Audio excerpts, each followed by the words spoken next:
నిధుల వాకిళ్లలో గంటల తరబడి బస్తీ ప్రజలను వేసుకొని నిలుచున్న సందర్భాలు చాలా ఉన్నాయి. అది ఈ ప్రజావాణి ద్వారా మాకు చాలా సులభంగా అందరితో మాట్లాడి మేము సమస్యలు చెప్పుకోగలుగుతున్నామంటే బికాజ్ ఆఫ్ ఈ గవర్నమెంట్. నాకైతే సార్ నా పేరు హైమా, సారీ ముందే చెప్పాల్సి ఉంటుంది. హైమా, నేను ఒక నివాస హక్కుల మీద పనిచేసే ఒక కార్యకర్తను. మా ఎన్జిఓ మీకు కూడా తెలుసు, మోంట్ఫోర్ట్ సోషల్ ఇన్స్టిట్యూట్. మేము మీతో గతంలో కూడా కలిసి ఉన్నాము.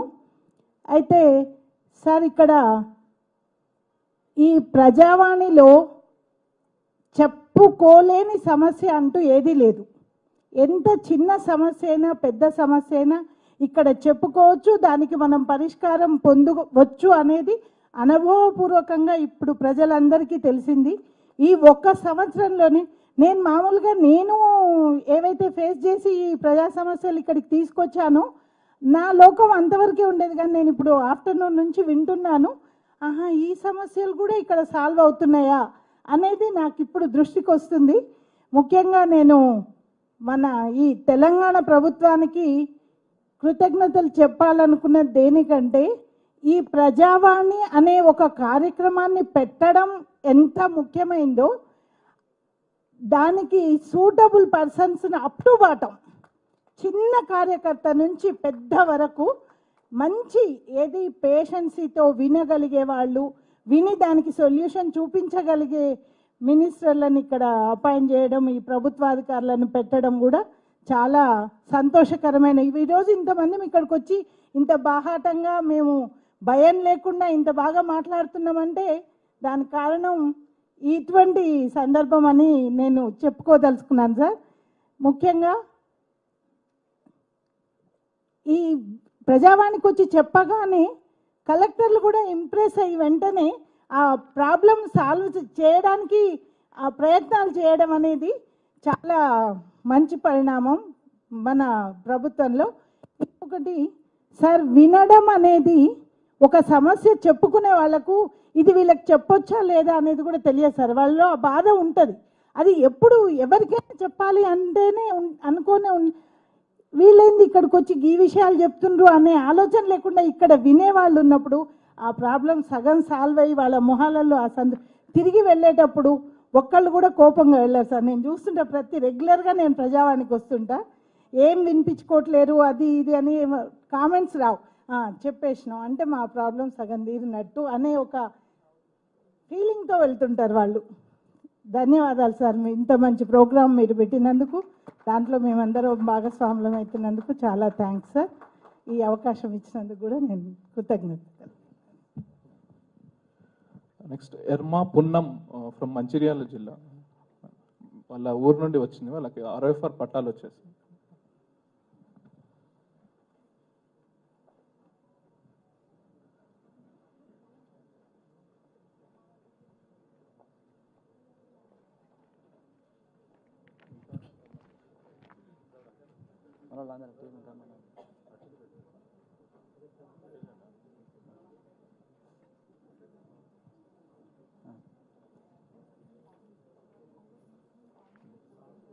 ఓకే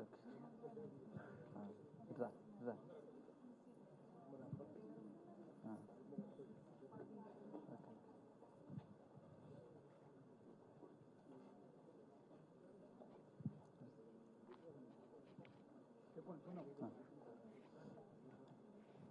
సార్, నా పేరు ఎర్మ పున్నం, మాది మంచిర్యాల జిల్లా మారుమూల ప్రాంతమైన కోటపల్లి మండలం రొయ్యలపల్లి గ్రామం నుండి వచ్చాము. ముందుగా వేదిక మీద ఉన్నటువంటి మన ఉప ముఖ్యమంత్రి గారికి, అట్లానే చిన్నారెడ్డి సార్ గారికి, దేవరాజన్ గారికి, వేదిక మీద ఉన్న పెద్దలందరికీ మా మంచిర్యాల జిల్లా తరఫున నమస్కారాలు. మేము ఆదివాసులం. మేము తరతరాలుగా పోడు వ్యవసాయం పైనే ఆధారపడి జీవిస్తున్నటువంటి ఆదివాసులం. మాకు 60 హక్కు పత్రాలు చాలామందికి పోడు వ్యవసాయంపై ఆధారపడి జీవిస్తున్నప్పటికీ చాలా రోజుల కాలంగా రాలేదు. ఫారెస్ట్ వాళ్ళ యొక్క హరాస్మెంట్లు, మా పైన బెదిరింపులు, వ్యవసాయం చేసుకునేటువంటి క్రమంలో మా యొక్క వ్యవసాయ పనిముట్లను కూడా ఫారెస్ట్ వాళ్ళు స్వాధీనం చేసుకోవడం, మేము వ్యవసాయం చేసుకునే క్రమంలో ఫారెస్ట్ అధికారులు అడవిని ధ్వంసం చేస్తున్నారని చెప్పి, అడవి కలపని స్మగ్లింగ్ చేస్తున్నారని చెప్పి ఇట్లాంటి అనేక అక్రమ కేసులు పెట్టి మమ్మల్ని నిర్బంధాలకు గురి చేసి అక్రమంగా జైల్లో పెట్టినటువంటి సందర్భాలు అనేకం ఉన్నాయి సార్. మా యొక్క బాధలను, మా యొక్క గోడుని గత ప్రభుత్వ హయాంలో చాలాసార్లు అధికారులకు విన్నవించుకోవడానికి వెళ్ళిన క్రమంలో కూడా మా పైన అక్రమంగా కేసులు పెట్టి, అధికారి పైన కూడా మీరు దాడి చేశారని చెప్పి అక్రమంగా మా పైన కేసులు పెట్టిన సందర్భం కూడా ఉంది. ఆ కేసులలో ప్రధాన బాధ్యుడిగా నేను కూడా ఉన్నాను మంచిర్యాల జిల్లాలో. నాతో పాటు మరో 8 మంది రైతులు కూడా ఆ కేసులలో బనాయించబడ్డారు. ఒక కలెక్టర్ గారి పైన దాడి చేశారని చెప్పి అక్రమంగా కేసు నడుస్తూ ఉంది ఇప్పటికీ కూడా. అంటే ఇన్ని సమస్యలను కూడా, ఇన్ని నిర్బంధాలను ఎదుర్కొంటూ ఏ ఒక్క రోజు కూడా మేము ఆ పోడు భూములను వదులుకోలేదు. ఎందుకనంటే మాకు అది తప్ప మరే మార్గం లేదు. పోడు వ్యవసాయం చేసుకుంటేనే మా జీవనం గడిచినటువంటి పరిస్థితి ఉంది. మా తాత తండ్రుల నుండి కూడా దాని మీదనే ఆధారపడి జీవిస్తూ ఉన్నాం. కాబట్టి దాని హక్కుపత్రం లేకపోవడంతో చాలా ఇబ్బందులను ఫేస్ చేశాం. గతంలో కొంతమంది మాత్రమే హక్కుపత్రాలు వచ్చాయి. తర్వాత మన అసెంబ్లీ ఎన్నికల కంటే ముందు కూడా మరో కొంతమంది హక్కుపత్రాలు వచ్చినాయి. ఆ హక్కుపత్రాలు వచ్చిన తర్వాత ఇంకా కొంతమందికి హక్కుపత్రాలు ప్రింట్ అయ్యి అవి రైతుల చేతులకు అందకుండా ఉన్నటువంటిది ఉంది. కాబట్టి ఆ హక్కుపత్రాలు మన చేతికి రాకుండా ఉన్నాయి, ప్రింట్ అయినాయని చెప్పి విషయం తెలిసిన తర్వాత మేము చాలాసార్లు అక్కడ ఉన్నటువంటి జిల్లా కలెక్టర్ గారిని, అట్లనే ఐటీడీ పిఓ గారిని, అట్లనే డిటిడిఓ గారిని కూడా చాలా దఫాలు కలవడం కూడా జరిగింది. కానీ అక్కడి నుండి మాకు హక్కుపత్రాలు మా చేతికి వస్తాయని చెప్పి ఎక్కడ కూడా మాకు ఆ రోజు భరోసా కనిపించలేదు. కాబట్టి మేము కిసాన్ మిత్ర ద్వారా ఈ యొక్క ప్రజావానికి మేము రావడం అనేది జరిగింది. కిసాన్ మిత్ర సహకారంతో ఈ దాకా వచ్చి మా యొక్క సమస్యని, ఈ జిల్లాలో పోడు వ్యవసాయం చేసుకున్నటువంటి ఆదివాసీలకు హక్కుపత్రాలు వచ్చినటువంటి సందర్భంలో దీన్ని అక్కడ ప్రింట్ అయి ఉన్నాయి అని చెప్పి ఇక్కడ మేము అప్లికేషన్ పెట్టుకోవడంతో వెంటనే ఇక్కడ నుండి ఫాలోఅప్ చేసి ఏవైతే హక్కుపత్రాలు రైతులకు చెందాల్సినటువంటి అర్హత కలిగినటువంటి రైతులు ఎవరైతే ఉన్నారో వాళ్ళకి వెంటనే ఇవ్వాలని చెప్పి ఇక్కడ ప్రజావాణి ద్వారా అక్కడ ఫాలోఅప్ చేసి అక్కడ కలెక్టర్ గారిని, పిఓ గారిని, అట్లనే డిటిడిఓ గారిని వీళ్ళందరినీ ఫాలోఅప్ చేయడంతో నెల 15 రోజులలో ఆ రైతులందరికీ కూడా మంచిర్యాల జిల్లాలో 93 మంది రైతులకి 18 గ్రామాలలో పట్టాలు పంపిణీ జరగడం జరిగింది సార్. కాబట్టి మేము వాళ్ళందరి తరఫున మేము మన తెలంగాణ ప్రభుత్వానికి, దివాదేవరాజు మేడం గారికి, అట్లానే చెన్నారెడ్డి సార్ గారికి కూడా మేము ప్రత్యేక కృతజ్ఞత తెలియజేస్తా ఉన్నాం. అట్లానే ఈ జిల్లాలో ఇంకా కొంతమంది రైతులకి గతంలో కనీసం ROFR గ్రామాలను కూడా గుర్తించలేదు, పోడు గ్రామాల జాబితాలో చేర్చకపోవడంతో అట్లాంటి గ్రామాలు, అట్లాంటి మండలాలు చాలా సమస్యలు ఫేస్ చేయాల్సి వచ్చింది. ముఖ్యంగా కోయపోషణగూడెం ఆదివాసీలు అది రాష్ట్రంలోనే కాదు, ఒక జాతీయ స్థాయిలో చాలా పెద్ద ఎత్తున బిల్టెడ్ ఉద్యమం జరిగినటువంటి కేంద్రం. 2002 నుండి వాళ్ళ సాగులో ఉన్నటువంటి భూమి, కానీ దాని గత ప్రభుత్వ హయాంలో కనీసం ఆ మండలాన్నే, పూర్తి దండపల్లి మండలాన్నే పోడుగా మండలంగా గుర్తించకపోవడం, ఆ కోయపోషణగూడెం ఆదివాసీలకి న్యాయం జరగలేకపోయింది. అట్లా ఈ జిల్లాలో అన్ని చోట్లలో కూడా అట్లాంటి ఫేస్ చేసినటువంటి పరిస్థితిలో ప్రజావానికి రావడం ద్వారా ఎక్కడైతే అర్హత కలిగినటువంటి ఆదివాసీ గూడాలు ఉన్నాయో, పోడు వ్యవసాయం చేసుకుంటున్న గ్రామాలు ఉన్నాయో వాళ్ళందరినీ కూడా మన ప్రజావాణి ద్వారా వాళ్ళు పరిష్కారం చేసి ఎట్లాంటి అర్హత కలిగినటువంటి గ్రామాలన్నిటి కూడా ఇవాళ ROFR కమిటీలు ఫామ్ చేయడం జరిగింది. కాబట్టి మేము మా ఆదివాసులందరి తరఫున, ఫారెస్ట్ పోడు సాగుదారులందరి తరఫున కూడా మన తెలంగాణ ప్రభుత్వానికి, మేడం గారికి, అట్లానే చెన్నారెడ్డి సార్ గారికి కూడా మేము మరోసారి ప్రత్యేక కృతజ్ఞత తెలియజేసుకుంటా ఉన్నాం. అట్లానే ఈ హక్కుపత్రం పొందినటువంటి రైతులందరికీ పంట పెట్టుబడి సహాయం అందిస్తే బాగుంటుందని చెప్పి మేము భావిస్తూ ఉన్నాం. ఎందుకనంటే మాకు వేరే ఆదాయం లేదు కాబట్టి బయట వడ్డీ వ్యాపారాన్ని ఆశ్రయిస్తే వాళ్ళు 5 రూపాయలు 3 రూపాయల వడ్డీ చొప్పున ఇస్తూ ఉన్నారు. కాబట్టి దానివల్ల కాస్త పోడు వ్యవసాయం చేయడానికి చాలా ఇబ్బందికరంగా ఉందని చెప్పి అది చేస్తే బాగుంటుందని చెప్పి మేము కోరుకుంటా ఉన్నాం. మరో విషయం క్రాప్ లోన్స్. అట్లనే మరో విషయం, పోడు సాగుదారులకి బోర్లు వేసుకోవాలన్నా, కరెంట్ లైన్ రావాలన్నా ఫారెస్ట్ వాళ్ళు కొంచెం ఆంక్షలు పెడతా ఉన్నారు సార్. కాబట్టి మన ITDA ద్వారా ఫ్రీగా బోర్లు వచ్చినట్టుగా కానీ 3 లైన్ వచ్చినట్టుగా కూడా సహకారం చేయాలని చెప్పి మేము ప్రత్యేకంగా కృతజ్ఞతలు చేయాలని చెప్పి మేము కోరుకుంటా ఉన్నాం సార్. Thank you sir. మాది కోయపోషగూడెం సార్. చెప్పండి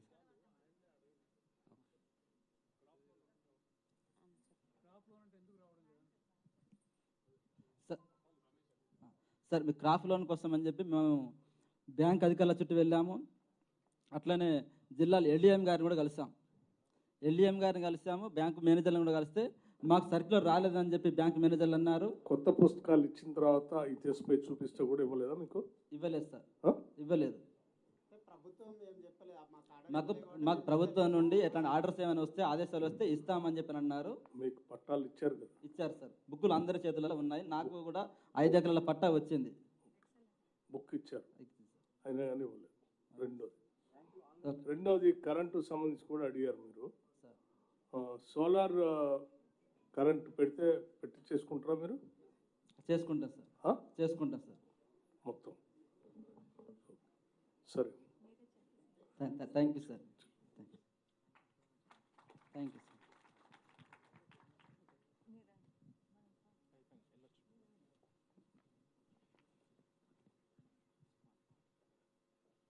దళిత బహుజన్ ఫ్రంట్. గౌరవ పెద్దలు డిప్యూటీ సీఎం బట్టి విక్రమార్క గారికి మేము దళిత్ బహుజన్ ఫ్రంట్ తరఫున ప్రజావాణిలో దాదాపు ఒక 36 దరఖాస్తులు మేము ఇక్కడ సమర్పించాం సార్. ఈ 36 దరఖాస్తులలో ముఖ్యంగా ఉపాధి హామీ కార్మికులకు పని ఇవ్వకపోవడము, వేతనాలు చెల్లించకపోవడంతో ఒక సమస్యను ఇక్కడికి దృష్టి తీసుకొస్తే గజ్వేల్ మండలం కొలుగూరు గ్రామంలో ఉపాధి హామీ కూలీలకు పని కల్పించి వేతనాలు చెల్లించారు సార్. రెండోది హైదరాబాద్ సిటీలో ఎంజీబీఎస్ పక్కన శివాజీ బ్రిడ్జి కింద ర్యాక్ పిక్కర్స్ ఉంటారు సార్. గత 30 సంవత్సరాల కింద వారు ఇక్కడ నివసిస్తూ ఉన్నారు. వాళ్ళంతా కర్నూలు, కడప నుంచి వలస వచ్చి నగరంలో చేస్తున్నారు సార్. వాళ్ళకు మంచినీళ్ళు కూడా లేవు సార్, మంచినీళ్ళు కూడా సప్లై లేదు, కిలోమీటర్ దూరం పోయి తెచ్చుకోవాలి. వీళ్ళంతా సిటీని క్లీన్ చేస్తారు సార్. ప్రజావాణి దృష్టికి తీసుకొచ్చిన తర్వాత పెద్దలు చిన్నారెడ్డి గారు, దివ్య గారు జోక్యంతో ఈ వెంటనే వాళ్ళకు వాటర్ వర్క్స్కు ఆర్డర్ ఇచ్చి మంచినీటిని సరఫరా చేశారు సార్. ఇదొక సార్. రెండోది సార్, ఎస్సీ ఎస్టీల పైన విపరీతంగా దాడులు జరుగుతూ ఉన్నాయి. ఈ సందర్భంగా హైదరాబాద్లో బేగంపేట పోలీస్ స్టేషన్ పరిధిలో రసూల్పురాలో యాదవ్ అనే ఒక ఆమె కొడుకును చంపేశారు, మిత్రులు భుజం దాకిందని చెప్పి అట్రాసిటీ కేసుకు బుక్ అయితే నష్టపరిహారం కాలేదు. ఇక్కడ ప్రజావాణి దృష్టికి మేము తీసుకొచ్చిన తర్వాత చిన్నారెడ్డి గారు, మేడం గారు ఒక జోక్యం తీసుకొని ఈ హైదరాబాద్ జిల్లా కలెక్టర్ గారితో చర్చించి చేయడం, ఒక 8 లక్షల రూపాయలు మంజూరు చేస్తూ ఒక ప్రొసీడింగ్ ఆర్డర్ని ఇవ్వడం జరిగింది సార్. అంటే ఈ ప్రజావాణి ప్రజల సమస్యలను వినడందుకు, ముఖ్యంగా దళితులుగా మేము చాలా విషయాలు ఇక్కడికి తీసుకొస్తున్నాం సార్. మీరు ఇటీవల కాలంలో పెద్ద నిర్ణయం తీసుకున్నారు ప్రభుత్వము. హాస్టల్ విద్యార్థులకు మెస్ ఛార్జీలను, కాస్మోట్ ఛార్జీలను పెంచాలని కూడా మీరు నిర్ణయం తీసుకున్నారు. ఆ దరఖాస్తును కూడా మేము 8 నెలల కిందనే ఇక్కడ మొదట్లోనే గవర్నమెంట్ ఏర్పడిన తర్వాత రెండవ దరఖాస్తుగా మేము ఇక్కడికి ఇచ్చాం సార్. అది మీరు ఒక పెద్ద నిర్ణయం తీసుకున్నందుకు ప్రభుత్వానికి, మీకు ప్రత్యేకంగా దళిత బహుజన తరపున, ఎస్సీ ఎస్టీల తరపున మీకు కృతజ్ఞత తెలియజేస్తున్నాం సార్. ముఖ్యంగా వీఆర్ఏ వ్యవస్థను లేదు సార్, ఇప్పుడు వీఆర్ఏ వ్యవస్థ కూడా కావాలని మేము దరఖాస్తు పెట్టాం. మీ ప్రభుత్వం కూడా ఒక ధరణి కమిటీ చేసి వీఆర్ఏ వ్యవస్థను పునరుద్ధరిస్తామని చెప్పుకొని నిర్ణయం తీసుకుంది సార్. ఈ సందర్భంగా మీకు, మీ ప్రభుత్వానికి అందరికీ జై భీములు సార్.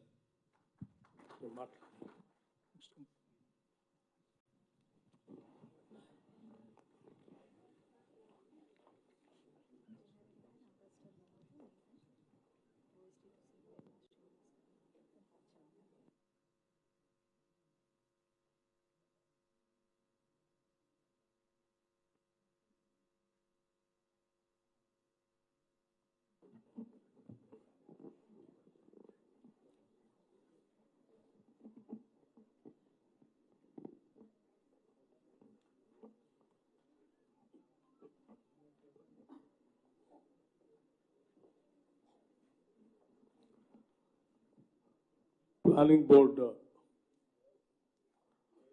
వైస్ చైర్మన్,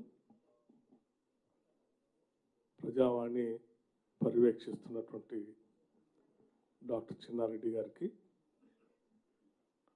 అట్లాగే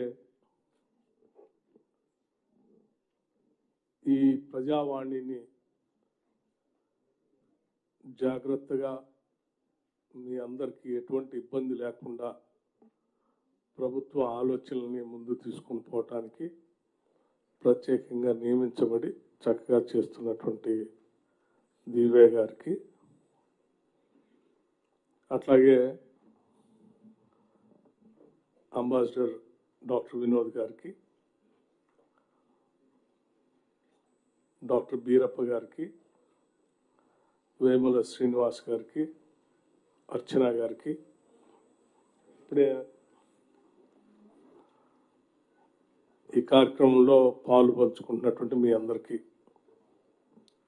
ముఖ్యంగా సంవత్సర కాలం పూర్తి చేసుకున్నటువంటి సందర్భంలో ఈ ప్రజావాణికి కూడా సంవత్సర కాలం అయింది. ఈ సందర్భంగా సంవత్సర కాలంలో మనం చేసినటువంటి పనుల్ని రివ్యూ చేసుకుంటూ ఇంకా భవిష్యత్తులో మెరుగైన విధానాన్ని అవలంబించడానికి కావాల్సిన చర్యలకు కూడా ఆలోచన చేస్తూ ఏర్పాటు చేసుకున్నటువంటి ఈ సమావేశంలో పాల్గొనటం చాలా సంతోషంగా ఉంది నాకు. మీ అందరికీ తెలిసిందే, ఈ రాష్ట్ర ప్రభుత్వం ప్రజాప్రభుత్వం. తెలంగాణ ప్రజల ఆత్మగౌరవాన్ని నిలబెడుతూ వారి అవసరాలు తీర్చడం కోసమే ప్రత్యేక రాష్ట్రం తెచ్చుకుంది. కానీ దురదృష్టం 10 సంవత్సరాలు ఏ లక్ష్యాల కోసం అయితే రాష్ట్రాన్ని తెచ్చుకున్నామో ఆ లక్ష్యాలు నెరవేరకపోగా ఇంకా ఒక 70-80 సంవత్సరాలు వెనక్కి ఈ రాష్ట్రం నెట్టివేయబడింది. సామాన్యులు, బలైన వర్గాలు,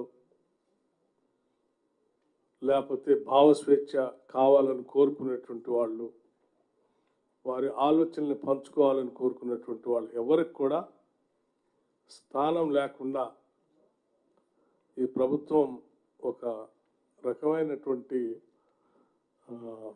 పాలనని గుప్పెట్లో ఈ రాష్ట్రాన్ని బంధించి పాలన అందించింది.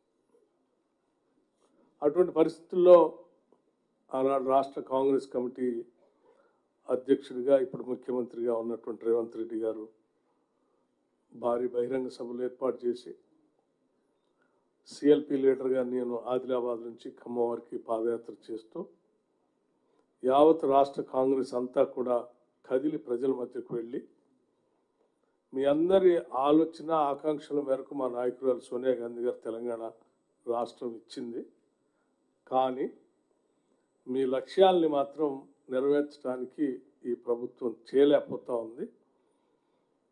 దాన్ని అర్థం చేసుకున్న కాంగ్రెస్ పార్టీ ఇందిరమ్మ రాజ్యం వస్తేనే చక్కగా మీకు న్యాయం చేయగలం మేము అని చెప్పి మీ అందరి మధ్యలో అంశాలన్నింటినీ ముందుంచి మీ అందరి ఆలోచనల మేరకు మీ అందరి ఆశీర్వచనంతో ఇందిరమ్మ రాజ్యాన్ని, ప్రజాప్రభుత్వాన్ని ఈ రాష్ట్రంలో ఏర్పాటు చేసుకోవటం జరిగింది.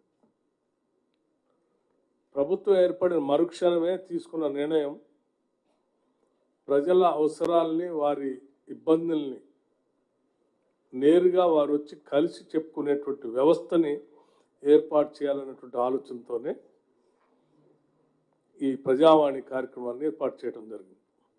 కేవలం పేరుకు మాత్రమే ప్రజావాణి ఏర్పాటు చేసి వదిలేయటం కాకుండా వచ్చిన ప్రతి కాగితాన్ని దాన్ని కంప్యూటరైజ్ చేసి సంబంధిత అధికారులకు పంపించి మళ్ళీ ఆ అధికారులు వచ్చిన కాగితం పైన వారు తీసుకున్న నిర్ణయం కూడా వెంటనే సమాధానం మనకు వచ్చేటట్టుగా ఒక వ్యవస్థను ఏర్పాటు చేసుకొని దాన్ని నిరంతరం పర్యవేక్షిస్తూ అధికారులు ముందుకు పోతా ఉన్నారు.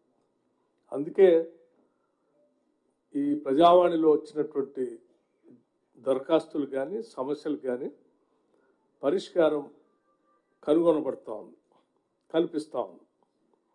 ఆ పరిష్కారం కనిపిస్తుంది కాబట్టే తిరిగి మీరందరూ ఇక్కడికి వచ్చి ప్రజావాణి వలన చాలా మేలు జరిగింది, దీంతో పరిష్కారం దొరికింది మాకని చాలా సంతోషంగా ఇక్కడికి వచ్చి చెప్పగలుగుతున్నారు. లేకపోతే సంవత్సర కాలం అయిన తర్వాత ఇదే కార్యాలయానికి వచ్చి మీరు ఏం చేయట్లేదని నిందించిపోయేటువంటి వాళ్ళు ఈరోజు ఈ ప్రభుత్వాన్ని పొగుడుతూ మాకు న్యాయం జరుగుతుందని చెప్తున్నారు. అంటేనే మేము అనుకున్న లక్ష్యం నెరవేరుతుందని మేము సంతోషిస్తాం. సో ఈ లక్ష్యాలు ఇంకా ముందుకు పోవాలనేదే మా ప్రభుత్వం యొక్క బలమైన కోరిక. ముఖ్యమంత్రి గారు, రేవంత్ రెడ్డి గారు, లేకపోతే యావత్ మంత్రిమండలి మొత్తం అందరి ఆలోచన ఒక్కటే, మనం ప్రజలకు జవాబుదారీతనంగా ఉండాలి, ప్రజల అవసరాలు తీర్చడం కోసమే పాలన ఉండాలి. పాలన అంటే ప్రజల అవసరాలకు సంబంధించినటువంటి అంశాలని నిత్యం పర్యవేక్షిస్తూ ఆ పర్యవేక్షణ ద్వారా ఉన్న సిబ్బందితో పని చేపించాలి. ఆ పని చేపించే కార్యక్రమం లేకపోతే ఉన్న వ్యవస్థ అంతా కూడా ప్రజల కోసమే ఉన్నది అనేటువంటి భావం కూడా ప్రజలకు కలగాలి. ప్రజలకు కూడా ఆ భావం ఎప్పుడు కలుగుతుందంటే రాష్ట్ర ప్రభుత్వంలో ఉన్నటువంటి యంత్రాంగాలు అన్ని వ్యవస్థలు అన్ని శాఖలు కూడా వారి దగ్గరకు వచ్చేటువంటి ప్రజలకి మేము మీకోసమే ఉన్నాము అనేటువంటి భావం వాళ్ళు కలిగించినప్పుడే ఆ భావం కలుగుతుంది. అలా కలిగించినప్పుడే మనం నిజమైనటువంటి ప్రజాస్వామ్యానికి పునాదులు వేసినటువంటి వాళ్ళు అవుతాం. లేకపోతే వ్యవస్థలన్నీ మేమేదో పెత్తనం చెలాయించడానికి ఉన్నామనో ప్రజలంతా మా బానిసలు అనుకునే వ్యవస్థలన్నీ పనిచేస్తూ ఉంటే అది ప్రజాస్వామ్యమే కాదు. సో నిజమైనటువంటి ప్రజాస్వామ్యాన్ని ఈ దేశంలో అందించాలనేటువంటి ఆలోచన మా ప్రీతమ నాయకుడు రాహుల్ గాంధీ గారి ఆలోచన. భారత రాజ్యాంగంలో పొందుపరిచినటువంటి ప్రియాంబుల్ని కానీ అందులో పొందుపరిచిన చట్టాలను కానీ తూచా తప్పకుండా ప్రజలకు అందించాలనేటువంటి ఆలోచన ఈరోజు మా నాయకత్వం అంతా ఆలోచన చేసి ఈ ప్రభుత్వాన్ని నడిపిస్తూ ఉంది. నిత్యం పర్యవేక్షణ కూడా చేస్తూ ఉంది. అందుకే మీ అందరికీ మేము స్పష్టంగా మాటిస్తూ ఉన్నాం, ఈ ప్రజావాణి నిరంతరం కొనసాగుతుంది. ఎన్ని ఇబ్బందులు వచ్చినా ఈ ప్రజావాణిని నడిపిస్తాం. కేవలం మాటల కోసం లేకపోతే వార్తల్లో చూపించడం కోసం కాదు, ప్రజల సమస్యల పరిష్కారం కోసం ప్రజావాణి అనేటువంటి నమ్మకం ప్రతి పౌరుడికి రాష్ట్రంలో కలిగే స్థాయి వరకు ఈ ప్రజావాణిని ముందుకు నడిపిస్తాం. ఆదిలాబాద్ నుంచి వచ్చినటువంటి సోదరులు ఎప్పటి నుంచో పెండింగ్ ఉన్నటువంటి పోడు భూములకు సంబంధించినటువంటి పట్టాలు పొందడం, సరే ఆ పట్టాలకు సంబంధించినటువంటి చట్టాలను కూడా ఆనాటి కాంగ్రెస్ ప్రభుత్వాలు తీసుకొచ్చాయి. 10 సంవత్సరాలు అమలు చేసి ఉంటే ఇబ్బంది వచ్చి ఉండేది కాదు. ఆ పట్టాలు పొందినా వారికి కావాల్సిన బ్యాంకింగ్ నుంచి రావాల్సినటువంటి క్రాప్ లోన్ రావట్లేదని చెప్తా ఉన్నారు. ఎలక్ట్రిసిటీ సంబంధించిన సమస్య గురించి కూడా దృష్టి తీసుకొచ్చారు. తప్పనిసరిగా మేము ఇప్పటికే ఒకసారి రివ్యూ చేసుకున్నాం. దీనికి సంబంధించి రాష్ట్ర వ్యాప్తంగా ఫారెస్ట్ రైట్స్ యాక్ట్ ప్రకారం పట్టాలు పొందినటువంటి హక్కుదారులందరికీ సరే అటవీ ప్రాంతంలో ఎలక్ట్రిఫికేషన్ జరగటానికి కేంద్ర ప్రభుత్వ పర్మిషన్స్ అన్నీ అడ్డంకులుగా ఉన్నాయి కాబట్టి వారికి అక్కడికక్కడే మనం సోలార్ పవర్ని ఏర్పాటు చేసి ఎలక్ట్రిసిటీ ద్వారా పొందే ప్రతి ప్రయోజనాన్ని సోలార్ పవర్ ద్వారా వారికి అందించగలిగితే సరిపోతుందనేటువంటి ఆలోచనతో నిర్ణయానికి వచ్చాం. ఆ రకంగా పోడు భూములు వ్యవసాయం చేసుకునేటువంటి వాళ్ళందరికీ ఎక్కడైనా ఎలక్ట్రిసిటీ అందుబాటులో లేకపోతే మేము ట్రైబల్ వెల్ఫేర్ డిపార్ట్మెంట్కి 2-3 రోజుల్లోనే ఆదేశాలు ఇస్తాం. అన్ని చోట్ల మొత్తం ఈ ట్రైబల్ అటవీ ప్రాంతంలో వ్యవసాయం చేసుకునే రైతులందరికీ కూడా సోలార్ పవర్ని పెట్టుకోవటం కోసం కావాల్సిన ఏర్పాట్లు చేయమని, మీరు కూడా వాటికి సంబంధించిన సమాచారం ఐటీడీఎల్ ద్వారా కూడా ఇస్తాం మీకు. దాన్ని తీసుకొని మీరు తప్పనిసరిగా లబ్ధి పొందవలసిందిగా మీ అందరికీ విజ్ఞప్తి చేస్తూ ఉన్నాను.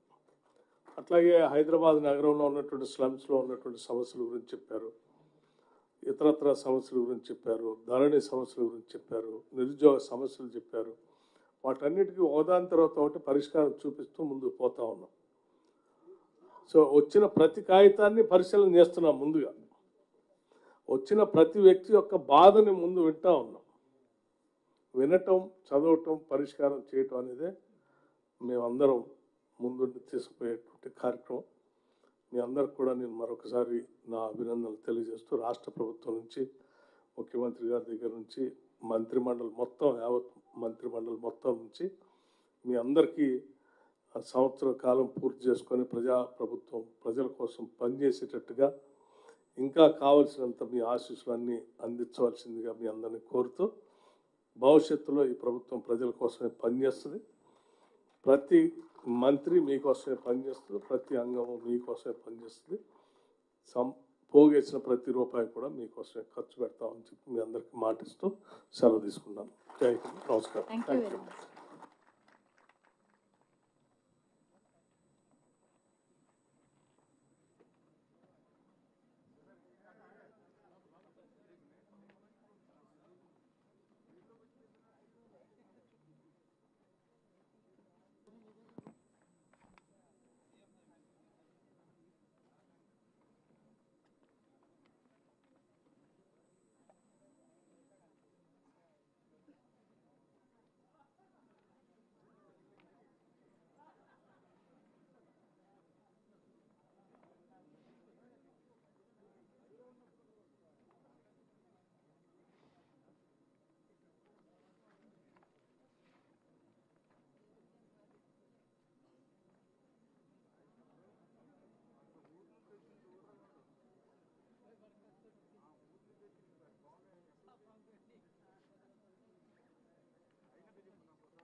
కూర్చోండి.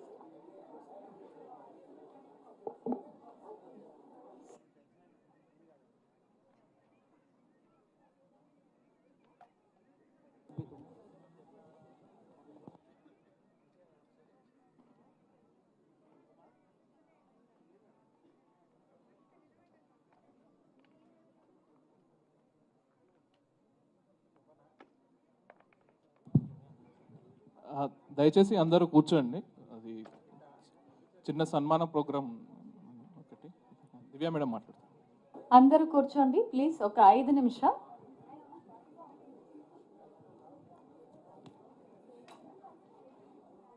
ఈరోజు వచ్చిన ఆఫీసర్స్ కొంతమందిని నేను రికగ్నైజ్ చేయగలిగాను. But there are so many officers నేను పేరు తీయలేకపోయాను. మన సివిల్ సప్లైస్ డిపార్ట్మెంట్ కానీ, మన ఎలక్ట్రిసిటీ డిపార్ట్మెంట్ కానీ, హౌసింగ్ డిపార్ట్మెంట్ కానీ, మీ అందరికీ లోడ్ చాలా ఎక్కువ ఉన్నప్పటికీ కూడా ఎప్పుడు నవ్వుతూ, ఎప్పుడు ప్రశాంతంగా మీరు ప్రాబ్లమ్ సాల్వ్ చేస్తూ వస్తున్నారు. So thank you very much. Thanks to especially the civil supplies officer, housing department please నిలబడండి, అండ్ ఆల్సో ఎలక్ట్రిసిటీ డిపార్ట్మెంట్ నుంచి nodal officer. To all of you thank you very much. Thank you. Additional director Anuradha మేడంకి కూడా special thanks. ఎందుకంటే sir, in spite of being additional director cadre, she goes down to the bottom and helps the people sir. Thank you very much madam. Thank you madam. గౌరవనీయులు planning commission vice chairman Chinnareddy గారు, దివ్యవాణి గారు IAS, మిగతా అధికారులందరికీ university contract అధ్యాపకుల తరపున మనస్ఫూర్తిగా శిరస్సు వంచి నమస్కారాలు తెలియజేస్తున్నాం. మేము మొదటగా ఈ యొక్క కాంట్రాక్ట్ అధ్యాపకులం గత ప్రభుత్వం మమ్మల్ని విస్మరించింది, మమ్మల్ని చవితి తల్లి ప్రేమ చూపించి మా సమస్యను పరిష్కరించలేదని చెప్పేసి ఒకేసారి 500 మంది కాంట్రాక్ట్ అధ్యాపకులం వచ్చి ప్రజావాణి భవన్లో కూర్చున్నాం. కూర్చుంటే చిన్నారెడ్డి గారు ఆదేశించి, లేదా దివ్యవాణి గారు ఆదేశించి పోలీసుల సహకారంతో మమ్మల్ని బయటికి పంపించవచ్చు. పంపించకుండా ఆ రోజు అర్ధరాత్రి 11 గంటల వరకు మాతో పాటే చిన్నారెడ్డి గారు, దివ్యవాణి గారు ఉండి మా సమస్యను గౌరవ ముఖ్యమంత్రి రేవంత్ రెడ్డి గారి దృష్టికి తీసుకుపోయారు. అదే రోజు గౌరవ ముఖ్యమంత్రి రేవంత్ రెడ్డి గారి దృష్టికి తీసుకుపోవడం మాత్రమే కాకుండా సారు చెప్పినటువంటి పరిష్కార మార్గాన్ని మాణిక్యరాజు గారికి, అట్లనే బుర్రా వెంకటేశం గారికి, అదేవిధంగా మిగతా హరిత మేడం గారికి, వీళ్ళందరికీ కూడా అదే రోజు మాకంటే వేగంగా పరిగెత్తుకుంటూ 6th ఫ్లోర్ నుంచి 3rd ఫ్లోర్, 2nd ఫ్లోర్కి దాదాపు ఒక 20 సార్లు మాతో పాటు మోకాళ్ళ ఆపరేషన్ చేయించుకున్నటువంటి మన యొక్క చిన్నారెడ్డి గారు మాకంటే వేగంగా పరిగెత్తుకుంటూ మా కోసం ఒక 10 సార్లు కిందకి మీదకి తిరిగి మా సమస్యను పరిష్కరించే ప్రయత్నం చేశారు. వారికి మనస్ఫూర్తిగా ధన్యవాదాలు. ఫైల్ పుటప్ అయింది కేవలం దివ్యవాణి గారి వల్ల, చిన్నారెడ్డి గారి వల్లనే ఫైల్ పుటప్ అయింది. వారికి 100% కృతజ్ఞతా భావంతో మేము ఉంటామని చెప్పేసి తెలియజేస్తున్నాం.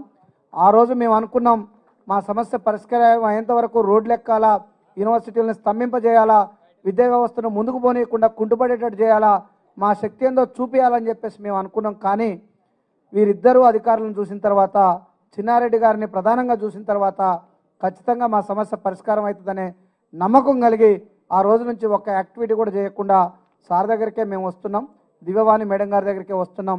ఖచ్చితంగా వారు పూర్తి స్థాయిలో మా సమస్యను పరిష్కరిస్తారనే ఆశాభావాన్ని తెలియజేస్తూ మాకు ఇప్పటి వరకు వారు సహకరించినందుకు వారికి మనస్ఫూర్తిగా మరొకసారి ధన్యవాదాలు తెలియజేస్తున్నాం.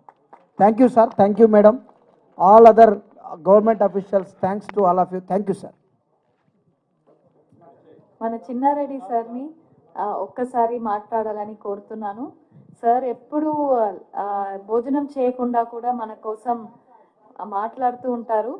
అండ్ మీరు నమ్మరు, ఈవెన్ ఒక డేటా ఎంట్రీ ఆపరేటర్ వదిలి నాకు భోజనం పెట్టలేదంటే అప్పుడే ఒకసారి కోపం చేశారు sir.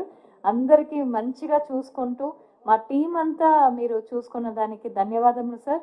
Please sir, we are eager to hear your kind words.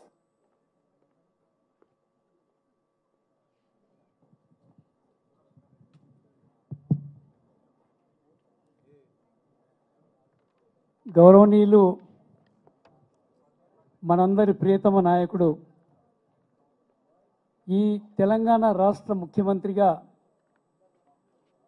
Shri Revanth Reddy గారు ఒక సంవత్సర పరిపాలన ముగించుకున్నటువంటి సందర్భంలో వారు మొదలుపెట్టినటువంటి ఈ ప్రజావాణి కార్యక్రమం కూడా ఒక సంవత్సరం పూర్తి చేసుకుంది అని ఈరోజు మనం ఈ కార్యక్రమాన్ని జరుపుకుంటా ఉన్నాం. ఈ కార్యక్రమానికి అధ్యక్షత వహిస్తున్నటువంటి ప్రజావాణి నోడల్ ఆఫీసర్ గారు, రాష్ట్ర సెర్ప్ సిఇఓ గారు గౌరవనీయులు శ్రీ దివ్య గారు, డాక్టర్ బీరప్ప గారు, నిమ్స్ డైరెక్టర్. అంటే నిమ్స్కు చాలా గొప్ప పేరుంది ఈ రాష్ట్రంలో. అలాంటి డైరెక్టర్ గారు ఒక్క రింగ్ ఇస్తూనే అందుబాటులో ఉంటే ఎంబడే మాట్లాడడం, అందుబాటులో లేకపోతే మళ్ళా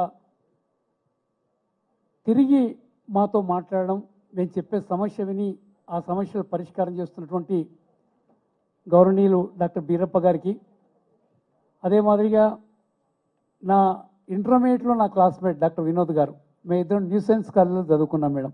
ఇంటర్మీడియట్ ఫస్ట్ బ్యాచ్ మేము ఇద్దరం. తర్వాత వారు ఐఎఫ్ఎస్ మెడిసిన్ పూర్తి చేసి ఐఎఫ్ఎస్ పోయినారు. నేను మెడికల్ డాక్టర్. తర్వాత నేను అగ్రికల్చర్ పోయి పిహెచ్డి వరకు పోయి తర్వాత రాజకీయాల్లోకి వచ్చా. అదే మాదిరిగా గౌరవనీయురాలు అర్చన గారు, దాని తర్వాత స్టార్ హాస్పిటల్ ఉదయ్ గారు,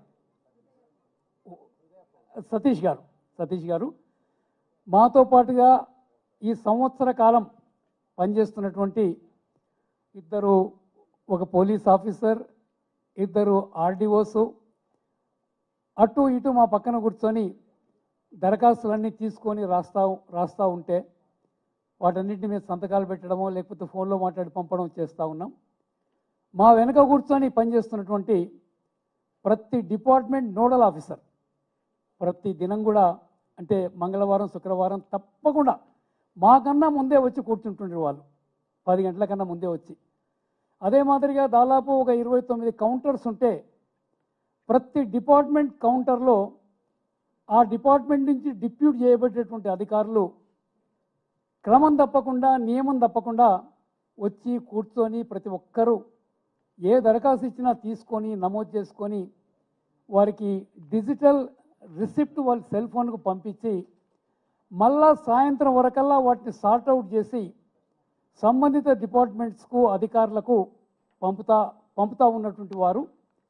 అదే ప్రకారంగా నేను మరుసటి రోజు కూడా మంగళవారం ప్రజావాణి అయితే బుధవారం, ఎందుకంటే నా ఆఫీస్ ఇక్కడే కాబట్టి బుధవారం పొద్దునే 10 గంటలకు వస్తే మళ్ళీ వాళ్ళ రూములలో కూర్చొని ఆ అప్లికేషన్లన్నీ సార్ట్అవుట్ చేసుకుంటూ పంపించుకుంటూ కూర్చుండేటువంటి సిబ్బంది.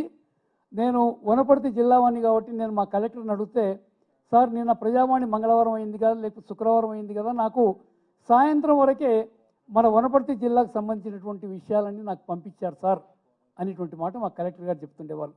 అంటే అంత పద్ధతి ప్రకారంగా దివ్య గారి పర్యవేక్షణలో మన ప్రజావాణి నడుస్తూ ఉంది.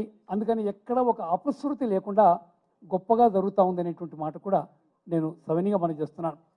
అదే మాదిరిగా ఎన్నో మాకు కార్యక్రమాలు జరిగినాయి అనేటువంటి వాళ్ళ విజయ గాథలు మన ముందు ఈరోజు వినిపించడం జరిగింది. మధ్యాహ్నం నుంచి మనం ఇంతవరకు వాళ్ళు చెప్పినటువంటి ఎక్స్పీరియన్సెస్ అన్నీ కూడా మనం విన్నాం.